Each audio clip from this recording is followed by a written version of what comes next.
వాట్సాప్లో వచ్చిన ఈ కథ ఆధారంగా లఘుచిత్రంగా రూపొందించాం. ఈ కథ ఒరిజినల్ రైటర్ ఈ ఫిల్మ్ చూస్తే మీ పేరును మెసేజ్ బాక్సులో పెడితే మేమంతా సంతోషిస్తాం. ధన్యవాదాలు.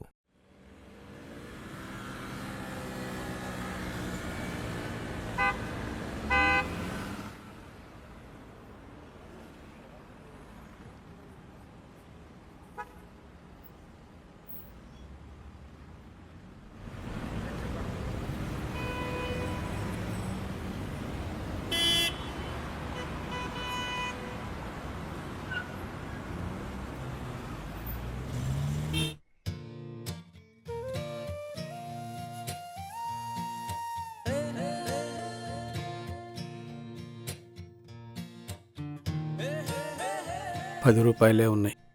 ఏమంటాడో ఏమో.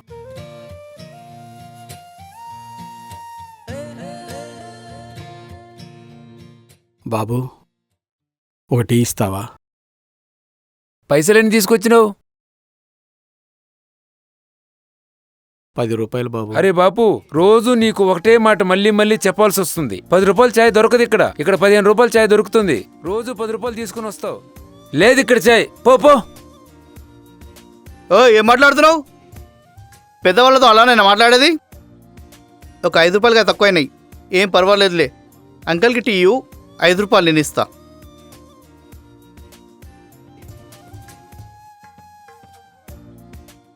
ఈ పెద్ద మనిషి ఏం దిక్కులేనోడేం కాదు. అతను నంబర్ 1 పిసనారి. ఇక్కడే దగ్గరలో 3 అంతస్తుల ఇల్లుంది. కొడుకు కోడలు ఇద్దరు గవర్నమెంట్ ఉద్యోగాలు. అయినా ఇతను బీరువా నుండి ₹1 కూడా బయటికి రాదు. నేను విసిగిపోయినా. ఇతనికి రోజు తక్కువ పైసలకు టీ పోసి ఇంతకన్నా మంచిగా ఎవరికైనా బిచ్చగానే టీ పోస్తా. అంకుల్, అతను చెప్తున్నది నిజమేనా? అవును బాబు, అతను నిజమే చెబుతున్నాడు. అయితే మరి ఇక్కడికి ఎందుకు వస్తున్నారు? టీ ఇంటికానే తాగొచ్చు కదా. బాబు, నాకింటి దగ్గరే టీ దొరికితే నేను ఇక్కడికి ఎందుకు వస్తాను? నా కొడుకు కోళ్ళు ఇద్దరు ఆఫీసుకి పోతారు. నేను ఒక్కడనే ఇంట్లో ఉంటాను. టీ చేసుకోవడం పెద్ద విషయమా? నీ సొంతంగా కూడా చేసుకోవచ్చు కదా. నా కోడలు కిచెన్లోకి వెళ్ళొద్దని చెప్పిందయ్యా. సొంత మామయ్యనే కోడలు కిచెన్కి వెళ్ళొద్దని చెప్పినదా? ఎందుకు అంకుల్? నేను ఓ రోజు టీ చేసుకుంటుంటే బాబు, అప్పుడు నా కోడలు నాతో అంది, ఎప్పటి నుంచి అయితే మీరు టీ పెట్టుకుంటున్నారో అప్పటి నుంచి పాల బిల్లు ఎక్స్ట్రా వస్తుంది, మీరింట్లో టీ తాకండి అని. ఇప్పుడు చెప్పు బాబు, నాకు టీ తాగే అలవాటు చిన్నప్పటి నుంచి ఉంది. అందుకే నేను ఇక్కడికి వస్తున్నాను. ఇతనంటున్నట్టు నేను పిసినాన్ని కాదు బాబు. నిజమేంటంటే నా దగ్గర డబ్బులుండవు బాబు. ఇంట్లోకి సరుకులు కూరగాయలు తెచ్చిన డబ్బుల్లో నుంచి 5-10 మిగిలితే ఆ డబ్బులతో వచ్చి టీ తాగుతాను బాబు. ఆ ఇంటి సరుకులు కూరగాయలు మీరే తీసుకొస్తారా? నేను తీసుకురాకపోతే ఇంకెవరు తీసుకొస్తారు? ఓ రోజు నా కోళ్ళంది, రోజంతా ఇంట్లోనే ఉంటున్నారు, సరుకులు తీసుకురావచ్చు కదా అని. అప్పటి నుంచి నేనే తీసుకొస్తున్నాను. అయినా ఈ వంకతో నా కాలు సాగినట్టు ఉంటుందిగా బాబు. నా కొడుకు కోడలికి నేనేమైపోయినా పర్వాలేదు. ఒకరోజు నా కొడుకు కూడా అన్నాడు, ఏమన్నాడు? నువ్వు ఇంటికి బరువు అని. అప్పుడు నేను ఆలోచిస్తూ ఉండిపోయా. ఏ ఇంటినైతే చెమట చుక్కలతో తడిపి నిర్మించానో నేను అదే ఇంట్లో బరువైపోయా. ఈ పిల్లలు చిన్నగా ఉన్నప్పుడు అమ్మా నాన్న అన్ని కోరికలు తీరుస్తారు, ప్రతి ఇష్టాలు పూర్తి చేస్తారు, అన్ని వస్తువులు కొనిస్తారు. ఏ పిల్లలైతే కలలో కూడా కలవరిస్తారో అవి కూడా కొనిస్తారు. కానీ ఆ పిల్లలు పెద్దాళ్ళయ్యాక అమ్మా నాన్నలను పిల్లలు బరువుగా భావిస్తున్నారు. ఏ పిల్లలైతే మా చెయ్యి పట్టుకొని ప్రపంచంలో నడిపిస్తారని ఆశించిన మాకు మా చెయ్యే పిల్లలకు బరువు అనిపిస్తుంది బాబు. పిల్లలు అమ్మా నాన్నల యొక్క భావాలను అస్సలు అర్థం చేసుకోరు బాబు.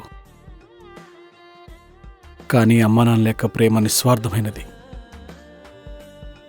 మా ఇంట్లో ఏదైనా వండితే మొదటి ముద్ద నా కొడుక్కి పెట్టేవాడిని. కానీ ఈరోజు వాళ్ళు తినగా మిగిలిన చివరి ముద్ద నాకు పెడుతున్నారు బాబు. నేనైతే ప్రపంచంలోని పిల్లలందరికీ ఒకటే చెప్పాలనుకుంటున్నాను. ఏదైతే నా పిల్లలు నా పట్ల చేశారో అలా మాత్రం మీ తల్లిదండ్రులతో మీరు చేయకండి. ఎప్పుడూ వాళ్ళని ప్రేమించండి అని, వాళ్ళకి విలువివ్వండి అని. జీవితపు ఆఖరి సమయాల్లో పిల్లలతోనే ఉండాలనుకుంటారు.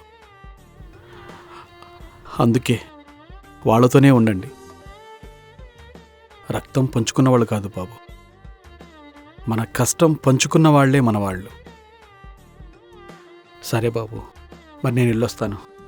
అంకుల్, ఈ టీ తాగి వెళ్ళండి.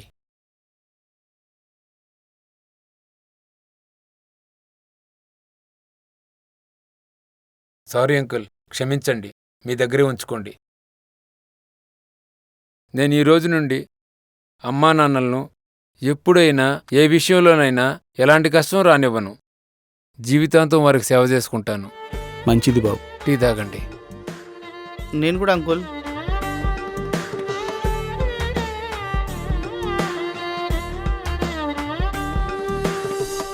ప్రపంచాన్ని గెలిచినవాడు రాజవుతాడేమో కానీ తల్లిదండ్రుల ప్రేమను గెలిచినవాడు ధన్యుడవుతాడు. ఏమిచ్చావని ఏమిచ్చావని నిందించకురా నాన్నను,